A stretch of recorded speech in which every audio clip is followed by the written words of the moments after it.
안녕하세요. 저는 50대 초반의 남자입니다.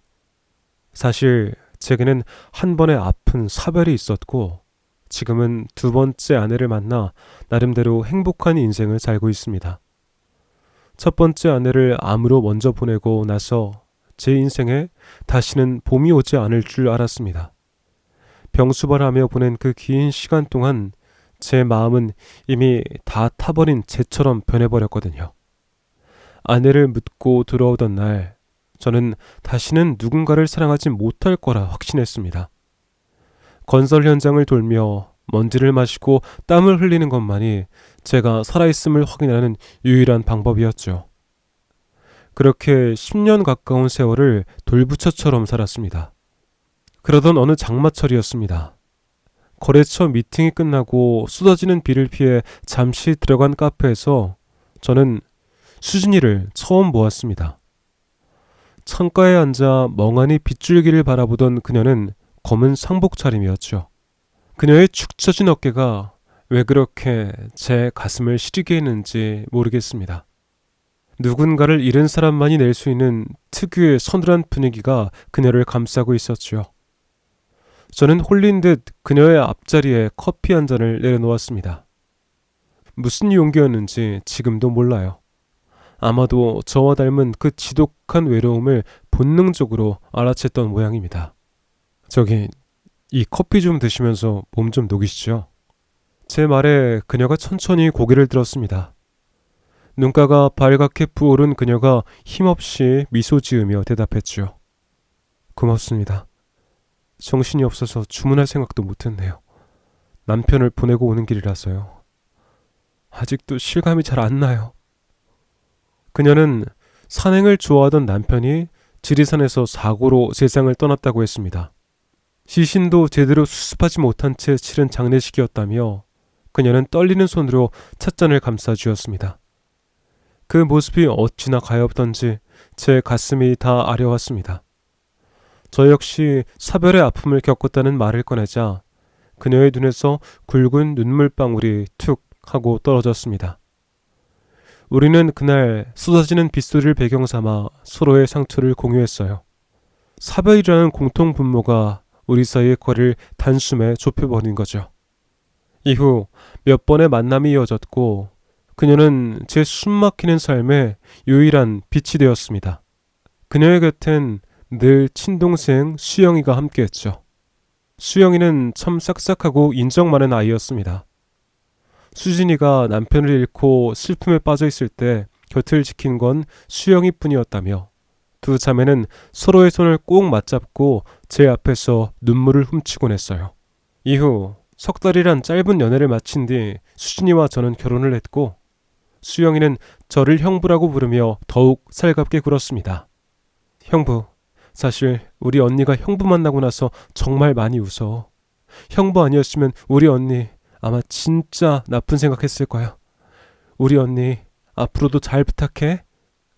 수영이의 그 한마디에 저는 제가 대단한 일이라도 한 것 같은 기분이 들었습니다. 하지만 그 행복도 잠시 수진이에게 큰 시련이 닥쳤습니다.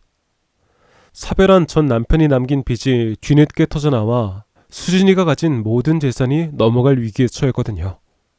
그러자 처제 수영이가 제 손을 잡으며 간절하게 부탁했습니다.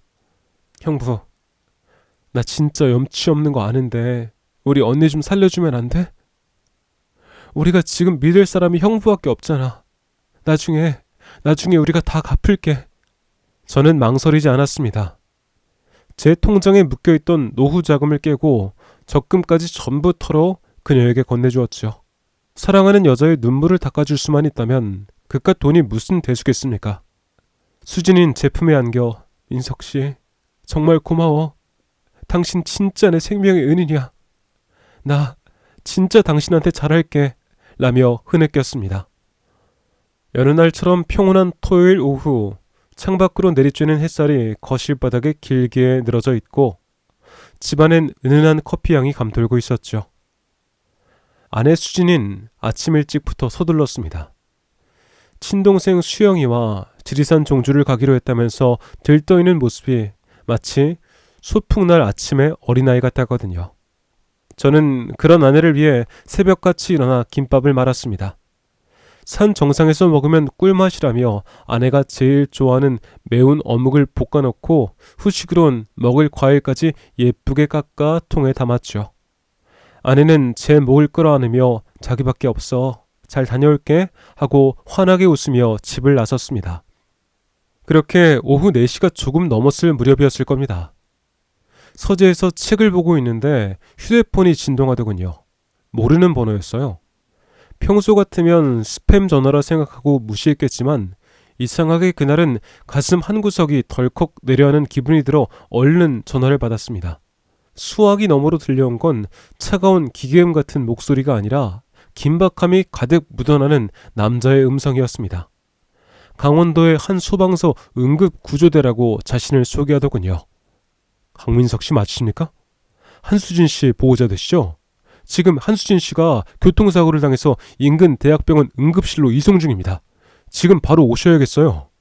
그 말을 듣는 순간 제 머릿속은 하얗게 변해버렸습니다. 손에 들고 있던 책이 바닥으로 떨어지는 소리조차 들리지 않았죠. 지리산 종주를 간다던 사람들이 왜 강원도 도로 위에서 사고가 났다는 건지, 등산로도 아닌 곳에서 차 사고라니 대체 이게 무슨 소린가 싶었습니다. 하지만 앞뒤 재고 따질 겨를이 없었습니다. 무작정 저는 차키를 챙겨 밖으로 뛰쳐나갔어요. 강원도까지 가는 그 2시간 남짓한 시간이 제 인생에서 가장 긴 영겁의 시간처럼 느껴졌어요. 핸들을 잡은 손은 사시나무 떨리듯 떨렸고 입안은 바짝 말라 타들어갔습니다. 제발 살려만 달라고, 아무 일도 없게 달라고 몇 번을 빌었는지 모릅니다. 도착한 병원은 이미 아수라장이었습니다. 저는 겨우 응급실 접수처를 찾아가 거친 숨을 몰아쉬며 아내의 이름을 말했습니다. 한수진 환자 어디 있습니까? 제가 남편입니다. 제 외침에 간호사는 차트를 훑어보더니 무심한 표정으로 저를 빤히 쳐다봤습니다. 그리고는 툭 던지듯 한마디를 내뱉더군요.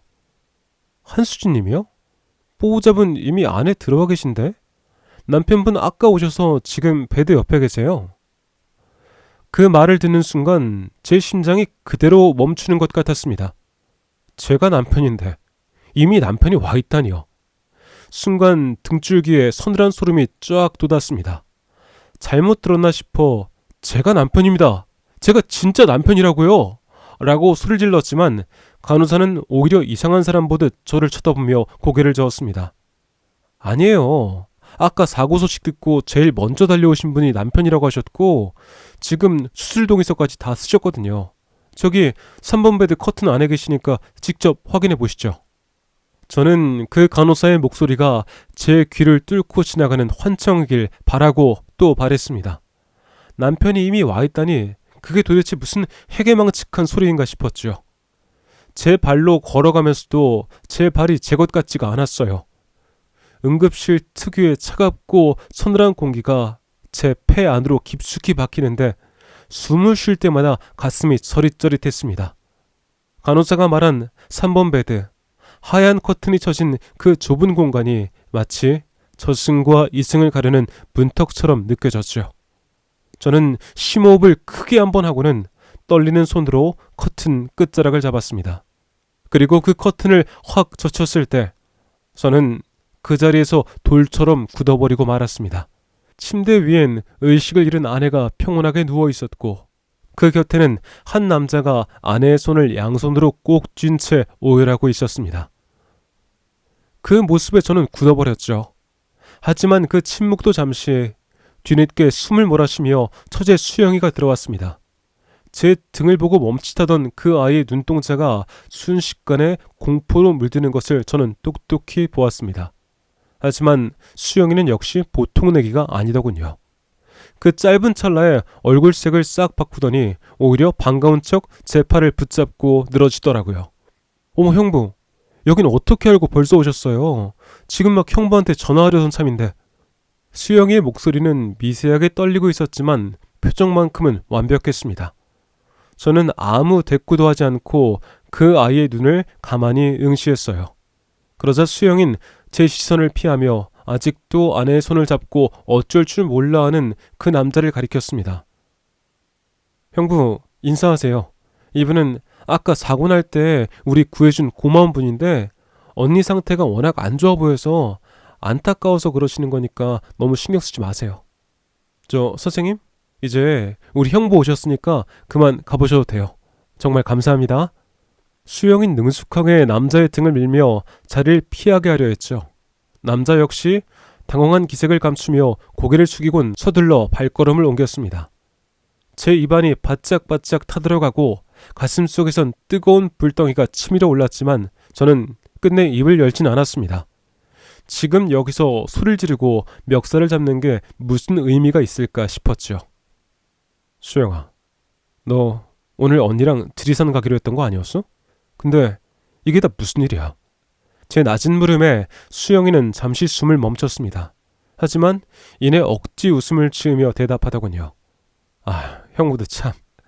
지리산 가려다가 길이 너무 막혀서 급하게 행선지를 바꿨지 뭐예요. 언니가 강원도 쪽 산도 예쁘다고 해서 사고라는 게 원래 갑자기 나는 거잖아요. 형부, 일단 언니 수술부터 신경 쓰자고요. 다른 건 나중에 제가 다 설명드릴게요. 그날 밤 다행히 아내는 수술을 잘 마쳤고 경과가 좋아 이틀 뒤 퇴원 수속을 마치고 아내를 차에 태웠습니다. 집으로 돌아오는 내내 차 안에는 숨이 막힐 듯한 침묵만이 흘렀죠. 뒷좌석에 앉은 처제 수영이는 언니의 머리를 제 무릎에 눕힌 채 창밖만 바라보고 있을 뿐이었습니다. 마음 같아선 당장이라도 차를 세우고 그놈은 누구냐고 고함을 지르고 싶었지만 저는 끝내 침묵을 선택했습니다. 집에 도착해 아내를 안방 침대에 눕히고 나니 수영이가 서둘러 가방을 챙겨들었죠. 형부, 언니 잠들었으니까 나도 이제 가볼게요. 무슨 일 있으면 바로 전화해요. 알았죠?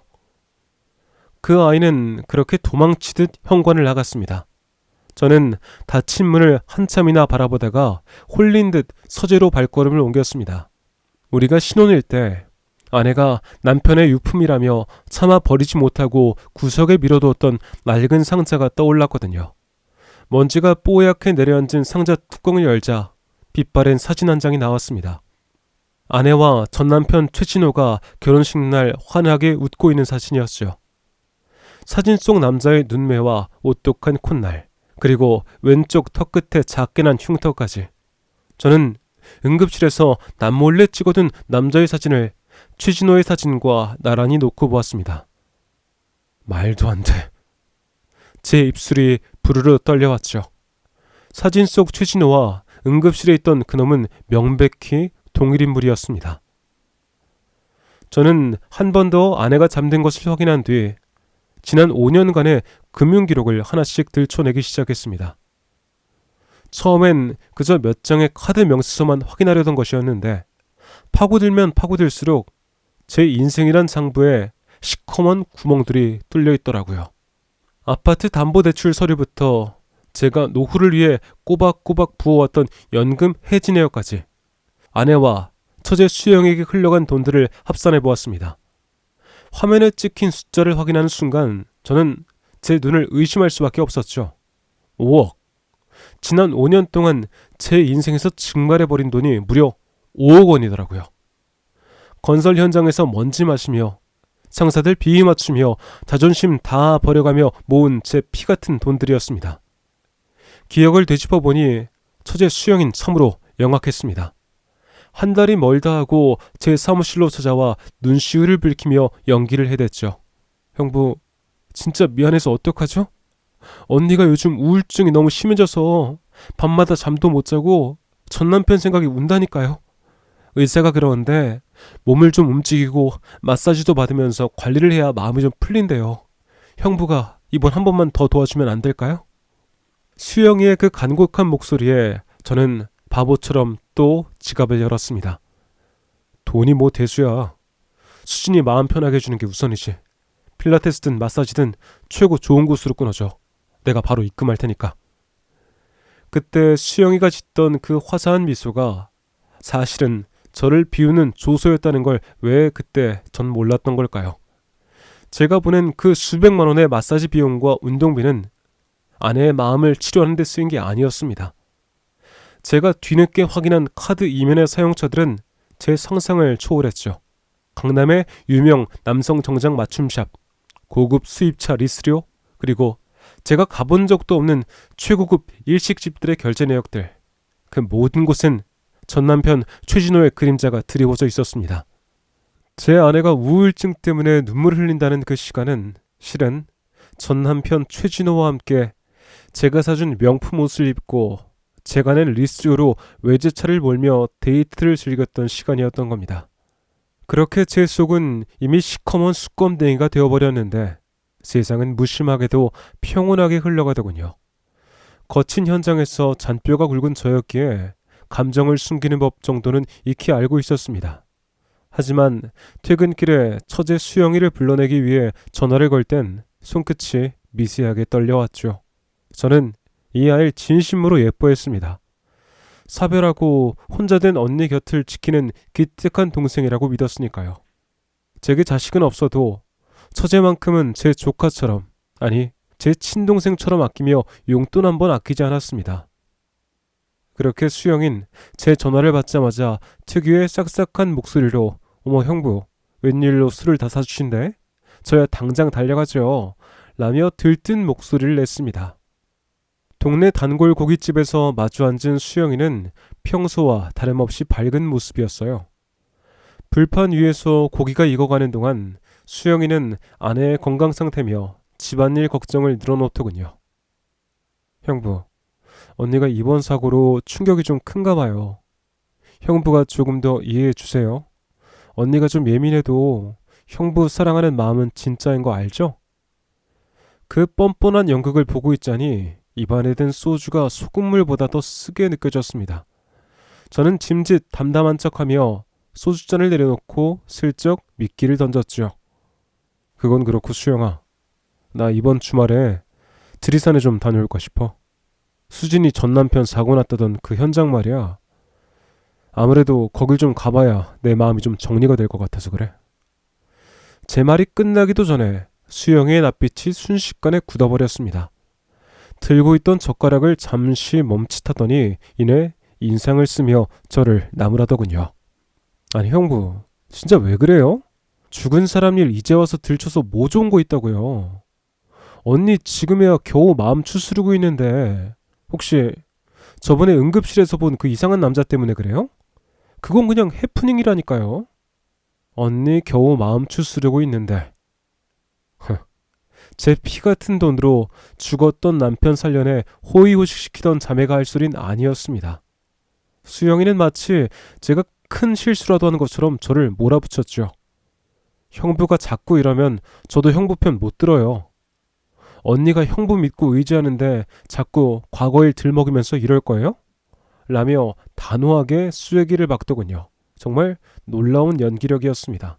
친동생이란 아이가 언니의 간통과 사기를 돕고 형부라는 사람을 사람 취급도 안 하며 그저 돈 나오는 ATM기로만 보고 있었다는 사실에 저는 밤새 피눈물을 쏟았던 기억이 되살아났습니다.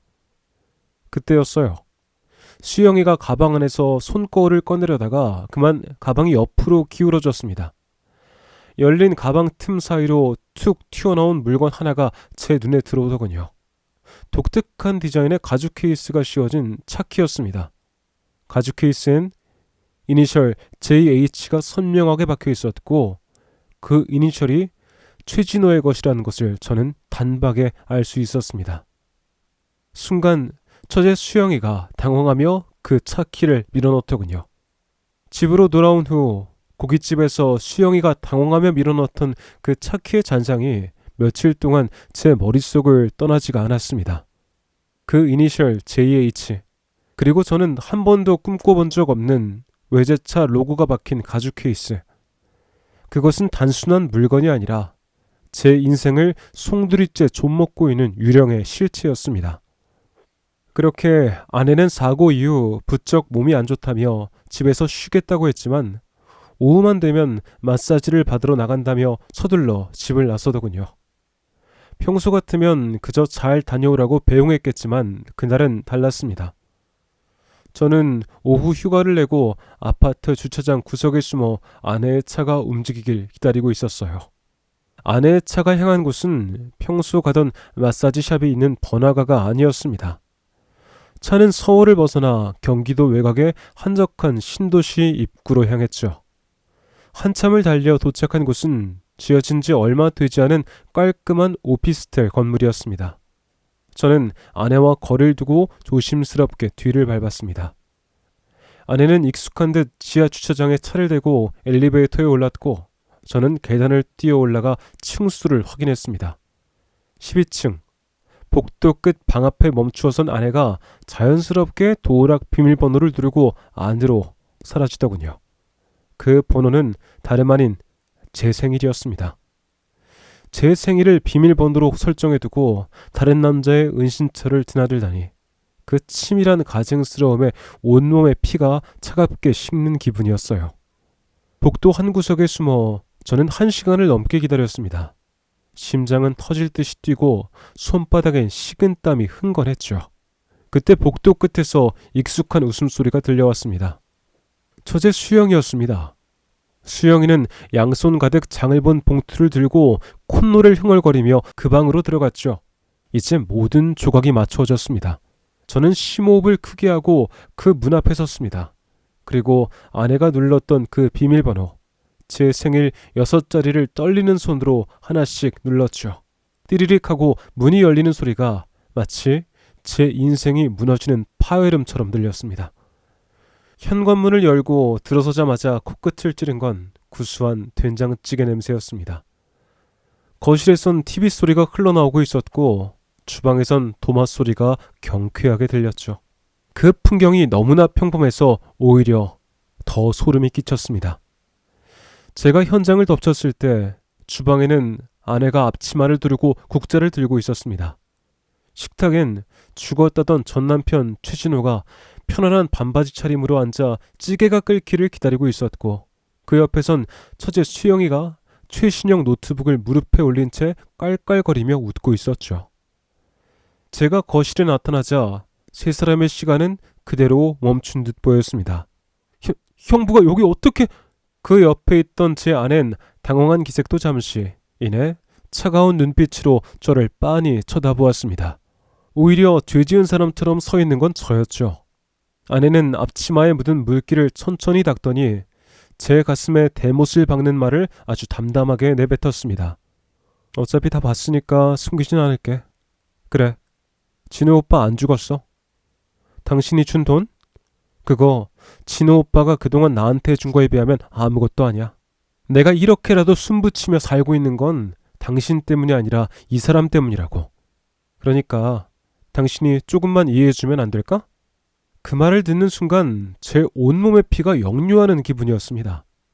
제가 5년 동안 현장에서 땀 흘리며 모은 돈, 아내가 우울증이라며 마사지를 받아야 한다고 해서 보냈던 그 수천만 원, 그 돈이 이 남자에게는 당연한 보상이고 제게는 그저 다시 벌면 되는 종이 조각이었던 겁니다.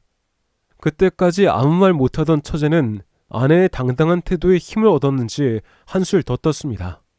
형부, 진짜 너무한 거 아니야? 우울증으로 죽어가던 언니가 이제야 좀 멀쩡해지고 있는데 형부가 돼서 그걸 이해 못해줘? 사람이 어떻게 그렇게 계산적이냐? 언니가 불쌍하지도 않냐고. 정말 기가 막혔습니다. 친동생처럼 제 조카처럼 아꼈던 아이가 제 등 뒤에서 언니의 불륜을 덮고 제 재산을 빨대 꽂아 빨아먹으면서도 저를 비난하고 있었죠. 저는 그들의 얼굴 면면을 뜯어보았습니다. 제가 사준 명품 옷을 걸치고 제가 사준 가구 사이에 앉아 저를 벌레 보듯 하는 그 가증스러운 얼굴들을요. 전 남편 최진호는 그저 비열한 미소를 지으며 제 눈을 피하고 있었죠. 저는 더 이상 그곳에 서 있을 수가 없었습니다.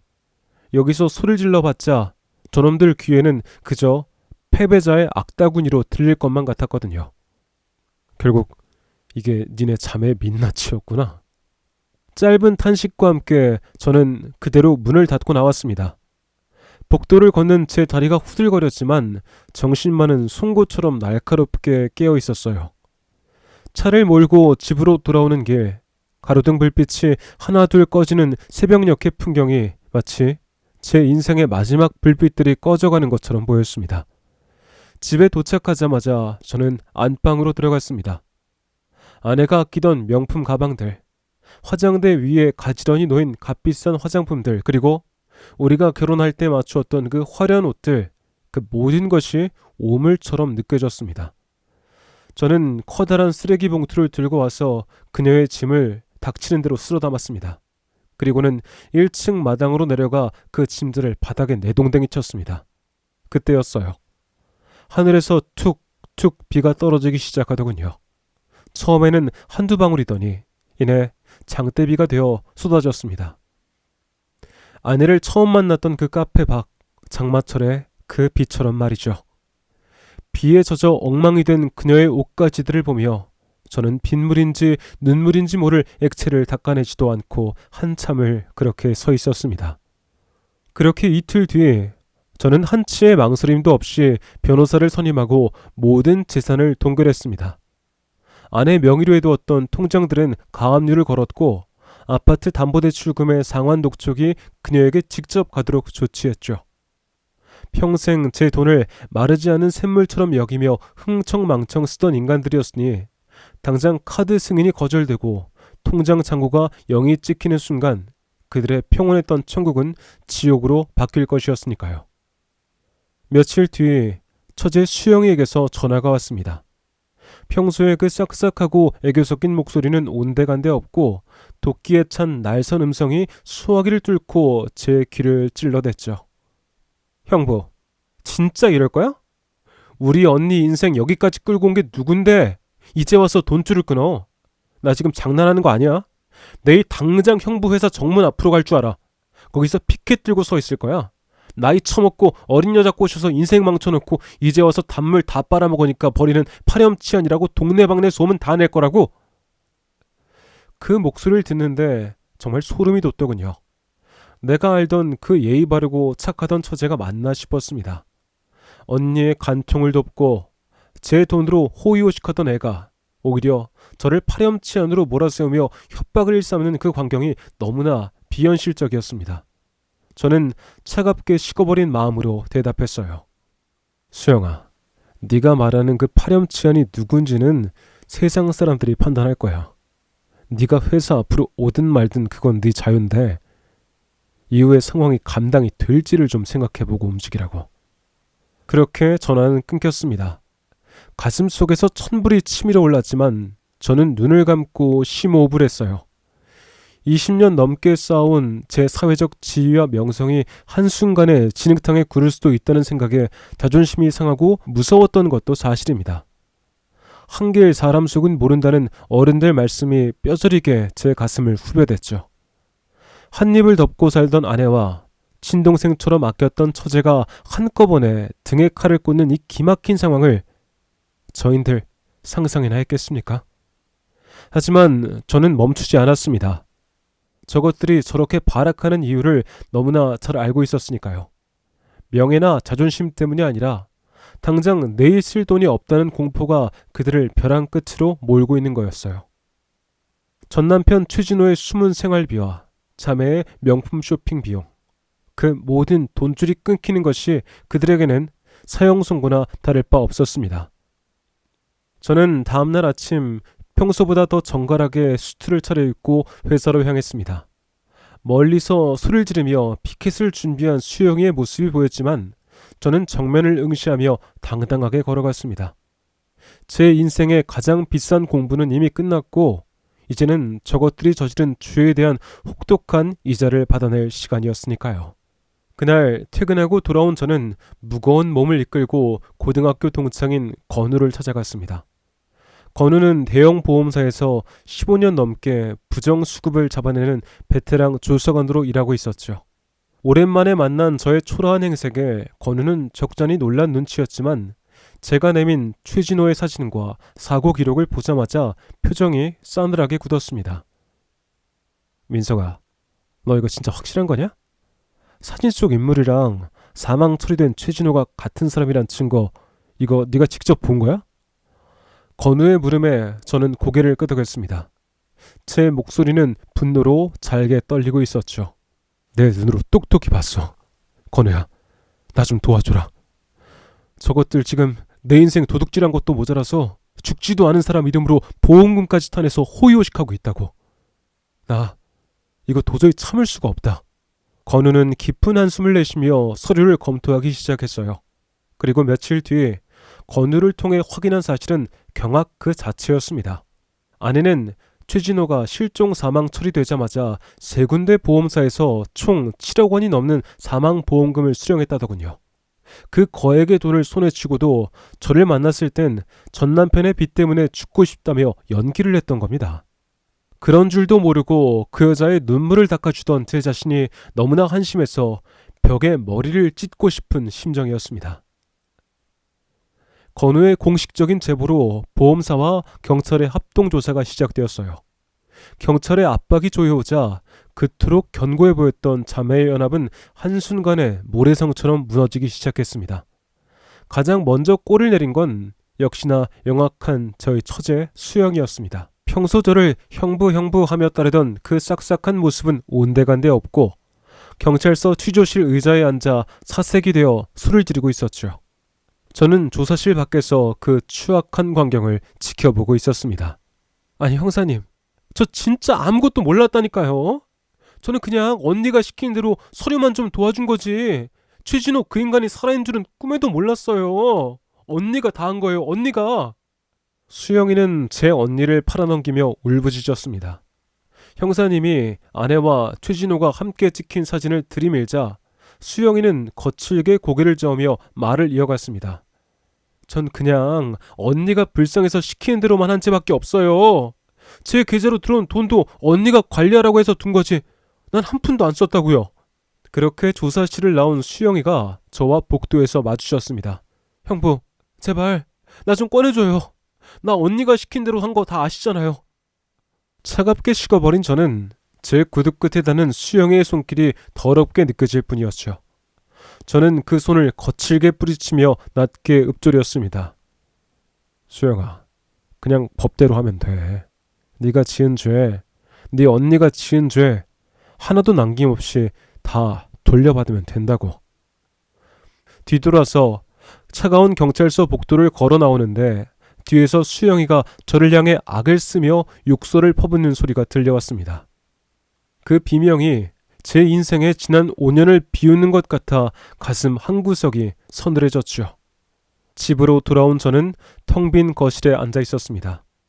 아내가 떠나고 처제 수영이까지 경찰서를 들락거리게 된 후 집안은 고요하다 못해 적막했죠.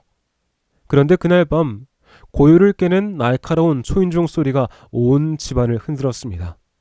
인터폰 화면을 확인하니 머리카락이 헝클어지고 눈엔 핏발이 선 아내가 서 있더라고요. 문을 열어주자마자 아내는 마치 미친 사람처럼 거실로 밀고 들어왔습니다. 제가 알던 그 단아하고 조신한 모습은 흔적조차 찾을 수가 없었어요. 그저 도끼만 가득 찬 눈으로 저를 쏘아보며 소리를 지르기 시작했습니다. 너 진짜 독한 놈이구나. 내 통장 다 가압류 걸어놓고 우리 수영이까지 저 지경으로 만들어? 네가 그러고도 사람이야? 우리가 그동안 부부로 산 세월이 얼만데 어떻게 이래? 그녀의 입에서 튀어나오는 말들은 제가 알던 아내의 것이 아니었습니다. 저는 아무 말 없이 소파에 앉아 그녀를 가만히 바라봤죠. 그 침묵이 더 화가 났는지 그녀는 제 앞으로 다가와 삿대질을 해대며 폭언을 쏟아냈습니다. 내가 너랑 살면서 얼마나 숨막혔는지 알아? 매일 그 시멘트 냄새, 땀 냄새 풍기면서 들어와서 밥 차려라, 뭐 해라. 네 비위 맞추면서 하는 게 나는 뭐 쉬운 줄 아냐고? 헌데 신기한 일이었습니다. 그토록 무섭고 아프게 들려야 할 말들이 제 가슴에 닿기도 전에 바닥으로 툭툭 떨어지는 기분이 들었거든요. 예전 같았으면 가슴이 무너지고 눈물이 났을 텐데 오히려 가슴속 깊은 곳에 맺혀있던 응어리가 뻥 뚫리는 기분이었습니다. 아, 내가 사랑했던 여자의 실체가 저런 추악한 괴물이었구나. 내가 만든 환상, 내가 믿고 싶었던 가짜 천사를 사랑했던 거라는 사실을 이제야 깨달은 거죠. 제 눈앞에서 발악하는 이 여자는 그저 돈줄이 끊겨 미쳐버린 낯선 타인 그 이상도 그 이하도 아니었습니다. 저는 그녀를 빤히 쳐다보다가 저도 모르게 푹 하고 웃음을 터뜨렸습니다. 아내는 당황한 듯 말을 멈추고 저를 미친 사람 보듯 쳐다보더군요. 너 지금 웃음이 나와? 사람 인생 망쳐놓고 지금 웃음이 나오냐고! 저는 고개를 가로저으며 한참을 웃었습니다. 그 웃음은 비웃음도 아니었고 그렇다고 분노도 아니었습니다. 오직 지독한 속박에서 벗어난 사람만이 낼 수 있는 투명하고도 가벼운 해방감의 표현이었죠. 고맙다 수진아. 이렇게 직접 찾아와서 네 바닥을 보여주니까 오히려 내 마음이 홀가분해지네. 그녀의 얼굴이 일그러지다 못해 하얗게 질리는 것을 보며 저는 비로소 진정한 자유를 느꼈습니다. 5억 원이란 돈보다 더 비싼 제 영혼과 남은 생을 되찾은 대가치고는 참으로 가벼운 마무리였다는 생각이 들더라고요. 그렇게 아내는 마지막까지 욕설을 내뱉으며 집을 나갔지만 닫힌 문 너머로 들리는 그 소리조차 이제는 먼지처럼 가볍게 흩어질 뿐이었습니다. 이후 이어진 한수진과의 소송은 생각보다 훨씬 길고 지루하게 이어졌죠. 계절이 2번이나 바뀌는 동안 저는 법원 복도의 딱딱한 의자에 앉아 제 인생의 가장 치욕스러운 순간들을 수십 번도 더 곱씹어야 했습니다. 아내는 끝까지 저를 기만하더군요. 그 여잔 오히려 저를 가해자로 몰아세웠습니다.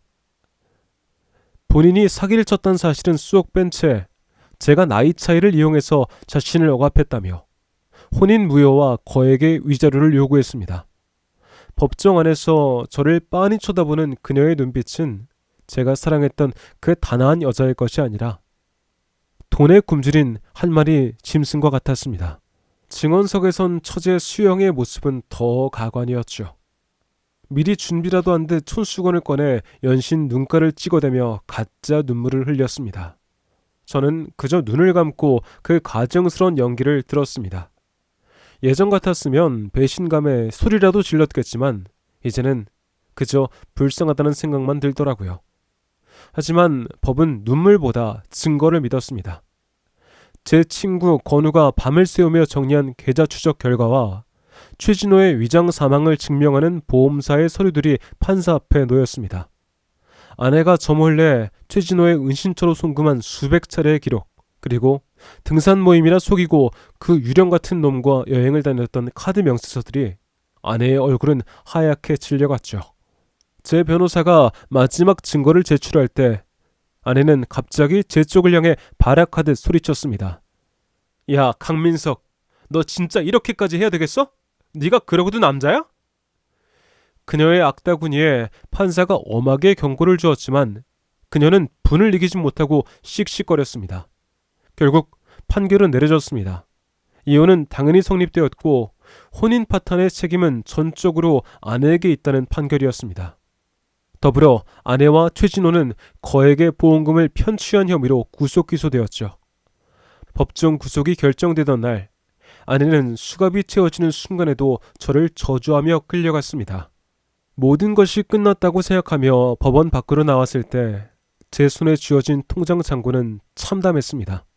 지난 5년간 그것들이 제게서 앗아간 돈이 5억 원을 훌쩍 넘었지만 제가 실제로 돌려받을 수 있는 금액은 채 1억도 되지 않았습니다.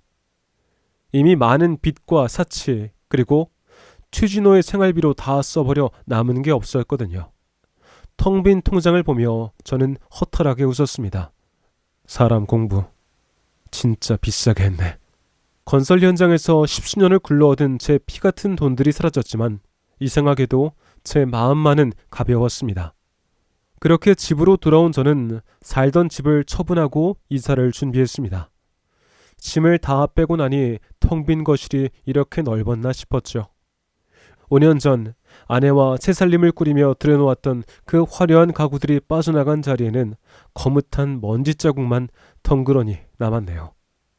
전셋집으로 옮길 짐을 다 싣고 나니 친구 건우가 와선 제 어깨를 툭 쳤습니다. 녀석은 화가 덜 풀린 얼굴로 담배를 한 대 물더니 제게 묻더군요. 야, 민석아, 너 진짜 이대로 끝낼 거야? 그 독한 것들 어떻게든 너 털어냈어야지. 네가 평생 피땀 흘려 모은 돈인데 고작 1억 남기고 다 포기하는 게 말이 되냐고. 건우의 말에 저는 그저 쓴웃음을 지으며 대답했습니다. 아니야, 괜찮아. 그것들 얼굴 계속 보는 게 나한텐 더 큰 벌이다. 돈이야 뭐 다시 벌면 되는 거고. 나 이제 저 인간들 이름도 기억 안 날 만큼 깨끗하게 털어내고 싶다. 그렇게 저는 건우의 어깨를 두드린 후 짐을 실은 이삿짐 트럭 조수석에 올라탔습니다. 차창 밖으로 정들었던 동네가 멀어지는데 이상하게 눈물이 나진 않더라고요. 오히려 꽉 막혔던 가슴이 뻥 뚫린 것처럼 시원했습니다. 트럭이 잠시 신호에 걸려 멈춰섰을 때 옆 차선에 세련된 수입차 한 대가 섰어요. 예전 같았으면 부러운 눈으로 쳐다봤겠지만 이제는 저 화려한 껍데기 안에 얼마나 추악한 진실이 숨어 있을지 몰라 그저 고개를 돌렸습니다. 5억 원이라는 수업료. 남들은 미쳤다고 하겠지만 저는 그 돈으로 제 남은 인생을 샀다고 생각하기로 했어요.